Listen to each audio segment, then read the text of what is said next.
Well, I guess a little old school Big Ten basketball. I thought, both teams played pretty well defensively, but I'm not sure I've seen that many air balls by both teams.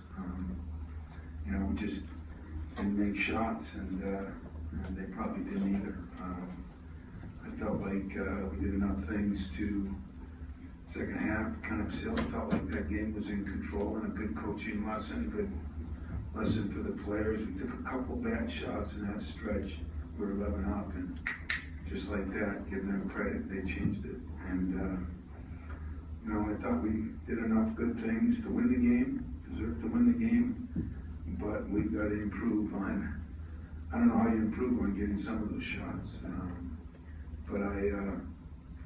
So what a great, unbelievable crowd, great TV audience. I told Joanne after, I thought both of us didn't play very well offensively, and I guess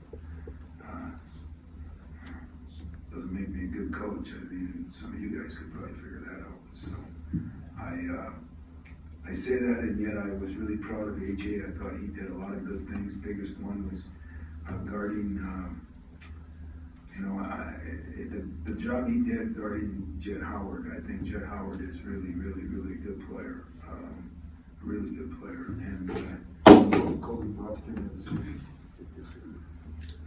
So I think you guys, Kobe Buck, you want to make sure that's on? Whatever this is. Hey, you Brooks? We're good.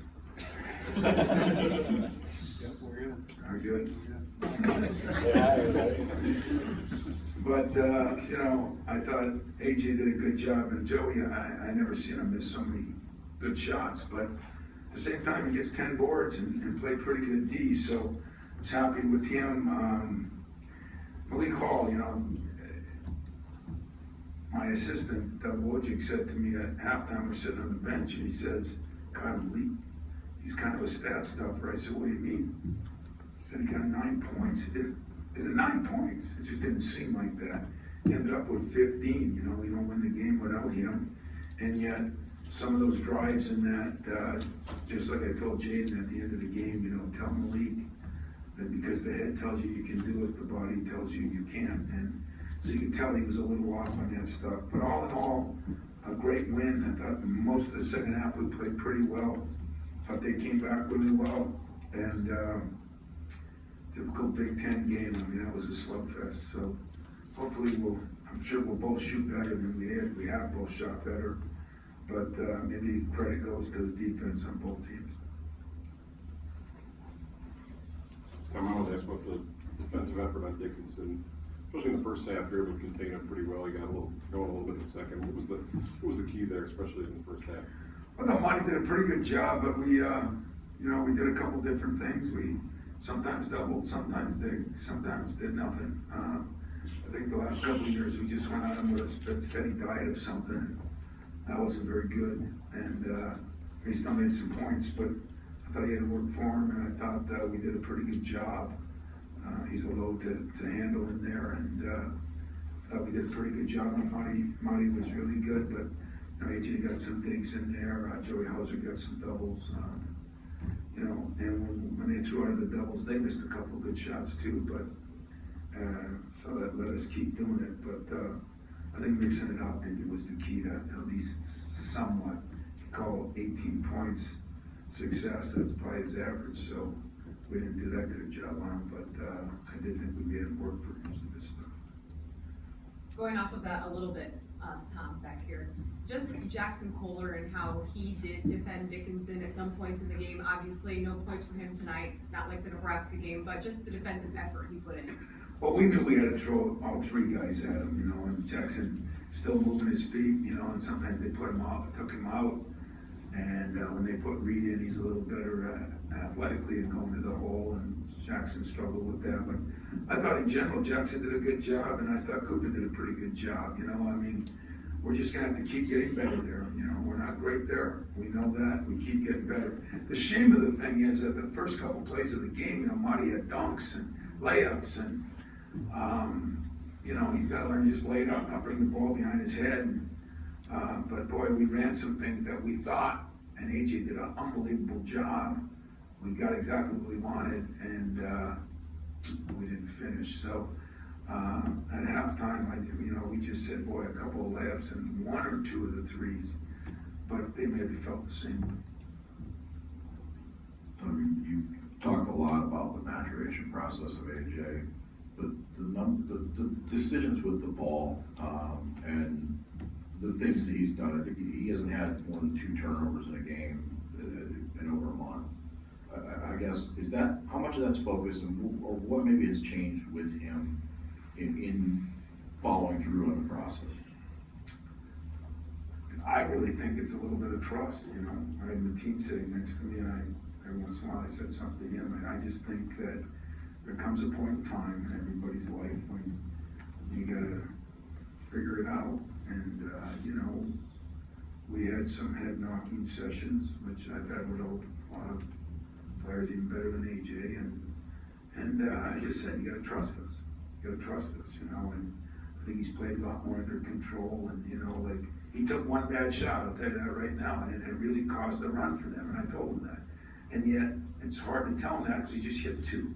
But it was the timing of it. It was early in the shot clock. Nobody was ready for it, Those are things I said you just got to learn. I don't care if you take the shot, but it's got to be within the confines of what we're doing. And so, yeah, he's been, you can see it. You saw the body language beginning of the year. You saw it last year because it was loud and clear every day. And you don't see any of that. So it's not just that he's playing better, but he's handled everything a lot better. I'm really proud of him. Sometimes you get to that point, is it going to change or not, And exactly what you said, he's not turning the ball over, he's making good decisions, he's running the team,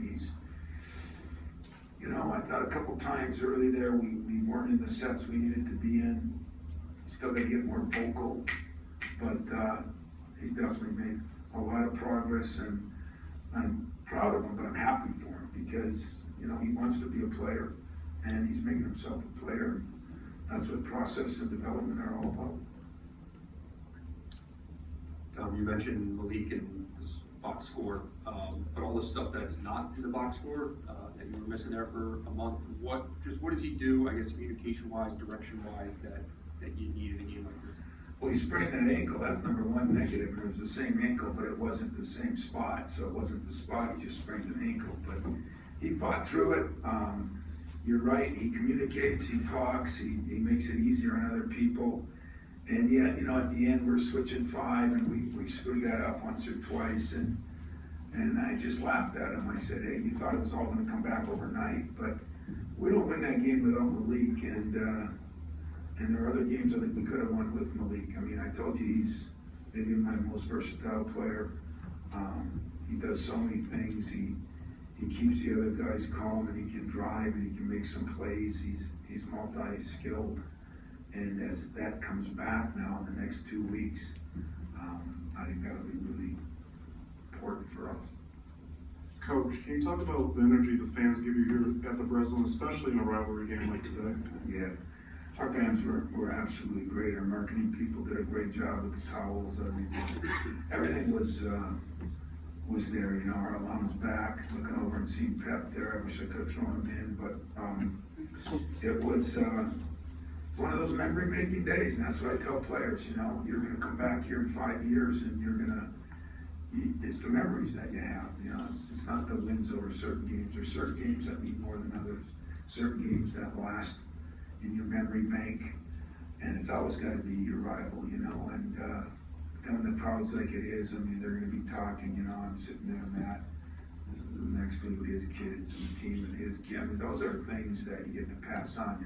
Little highlight film we had before the game, and Steve Smith was involved in that, and I think with his son sitting there watching. That's the greatest part of the job for me now. There's nothing better than that. That's the most important part of the job, is the players before, the players that come back, and the players that hopefully, we're having our players all go up there to make sure that they talk to some of those guys, because those guys will tell them. And it's just been so absent the last 4 years have gone for a variety of reasons. And I think that's what I enjoy. I'm gonna enjoy tonight. Now I'm gonna start working, because I don't know if KP's here, but the schedule we got here in the next, these 9-10 days is off the charts, and we're gonna have to get right back to work in the morning, but not tonight. Tom, you got the shots you wanted at the rim early, but you had 5 turnovers in the first 4.5 minutes.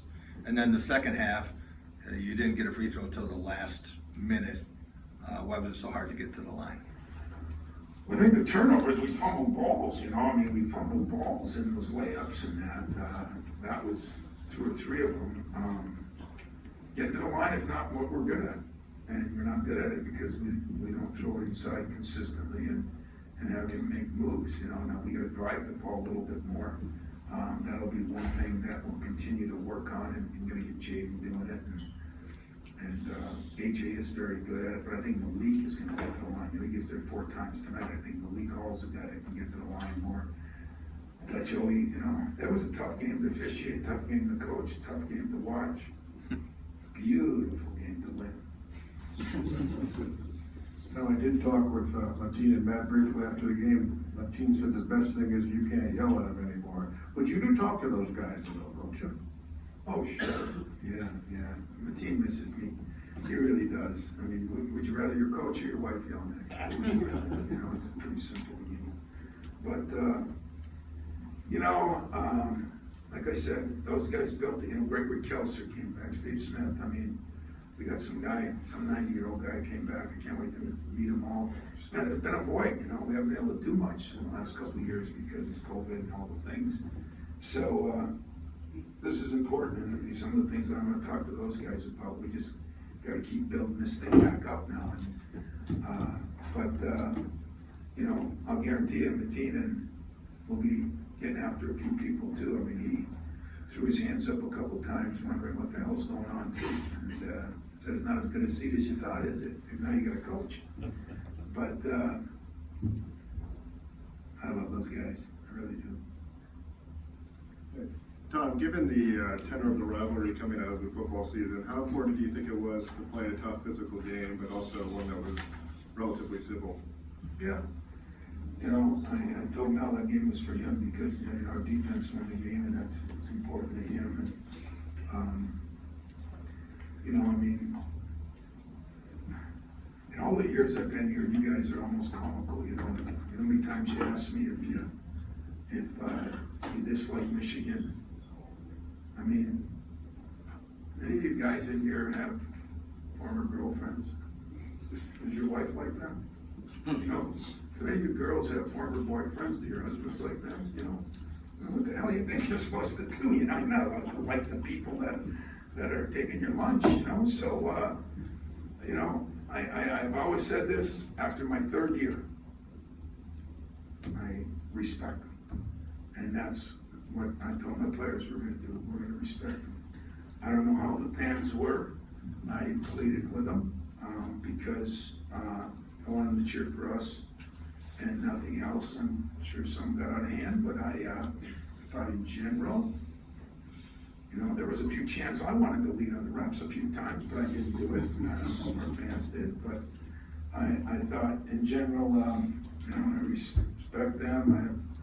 I have a couple of really good friends on that staff and their assistants, but that's all. That's all. We'll be meeting up again in a month or 2, and it'll be fun down there. All right, we got a couple more, Chris and then Rico. Tyson's game today, there was a lot of fearlessness in there. I wonder if you can kind of break down that one-on-one with Dickinson in particular, where he attacked him and went with the scoop. That's a very, very good question, because I don't think Tyson's been as aggressive as we wanted him. The last couple of games he started to become more aggressive. He missed some shots that I think, that went at the free throw line. But he was more aggressive. He did make a couple of the left-handed plays. They were big-time plays and over big-time bodies. So I think Ty is starting to get more and more comfortable. He guards well. He had 14 points. We got to get him to the line. We got to get him a few rebounds. We got to get him to the line a little bit more. But I was pleased with him. If you look at turnovers, even, he had 2, but, Marty had 3 fumbling the ball, and Malik had 3 trying to do a little too much. I think for the most part, Tyson hasn't been doing enough. So I think he's getting a little more aggressive, and that's music to my ears. I think that's good for us. I don't think I ever told 2 guys to keep shooting that shot like those 2 shot. I said, hey, just keep shooting. And if my old players would have heard that, they'd have been really mad, because I probably told them, don't ever shoot it again, But I felt comfortable in the shots they got, and the way they took them. We just didn't make them. And, everybody's right. There was good defense both ways. Body of work plays into that though too for both of those guys. The body of work that they've hit that shot. Yeah, he's very good at the left-handed one, and the one when he gets in there and found ways to get him up. AJ did that once too. I mean, we're not real big. A lot of teams are bigger than us, especially at the guards. Nebraska was huge at the guards compared to us. But Jaden, I think, is still going to come. We got to get him more involved a little bit now. That'll be the next bit of work we do. But I'm not going to change anything with Joey and Tyson, because they've been shooting the daylights out of it even. Tom, you said that your free throw shooting not the greatest, but what does it say about your team in the final 30 seconds? In a one-on-one type of format, they stepped up to the line and hit 6 or 7. Really proud of Malik. I mean, he hasn't played much, and he had to go there and do that. And I think our free throw shooting has been, if I said that not very good, it's been good. We're just not getting there. I mean, we were up to 78%. We're leading the league, but we had the least amount of attempts. And some of that's going to be by nature without a true post player that we're going to. But boy, Marty, I think if you could have finished a couple of those, maybe he gets 8 shots and he hits 4 or 5 of them, that would have been a hell of a night. So we got work to do. I mean, we got a lot of work to do, but I think you can see too that we're running stuff a little better, a little smoother. We're doing some things a little better. Our defense has gotten better, and if you look, since Jaden has come back, it's gotten better, and with Malik, it's gotten better. And I think that those 2, we got ways to go yet. We don't have a ceiling, so that's the encouraging part. But all in all, I'm happy with the win. It might not seem like I'm as happy because, I want everything for our former players. I want it for our fans. I think that place could have blown the roof off if we ever could have made it 3 in a row. I don't know if anybody ever made 3 in a row. I guess they made 2 in a row at the end. We just didn't do it. But there's nothing like not shooting well and still finding a way to win. But you can't live on that. But that's a good start. And Michigan, Williams maybe didn't make the shots he's been making, and Baker I thought had some good looks. But Lufkin and Howard are 2 very, very, very good players, and they're going to get better and better, and Dickinson does what he does. So I think both of us will get better, and should be a good game later, but we'll have a lot of games in between. So Sean has one final one. Oh, one final one. Well, you keep going. No, You were talking about AJ's body language earlier, and the context of the air balls from the corner from 2 of your best shooters, maybe being a little bit amped up. Do you feel like his body language helped calm y'all down to some degree? I do. Presence. And I was really proud of Joey, because usually Joey missed 2. I mean, he shot 2 air balls, and Tyson shot 1. I mean, they missed it by 3 feet. Now, I had to tell him in the huddle that I could at least hit the rim. I did tell him that now. But I think a year ago, that would have put him in the deep freeze, because then he went down, and who was it? Made a great move on him, and Shedder, and and he didn't cover him. I mean, so there was a series there, but didn't hang his head, didn't get down, took a little encouragement in the huddle, and went out and played, and that means we're getting growth on those guys, and it's kind of been a fun team to coach as far as the personalities and the people. We just got to get a little better with our offense, and we will get better. So I appreciate it. I hope you all have a good night, and we'll find both teams will start getting a little better offense.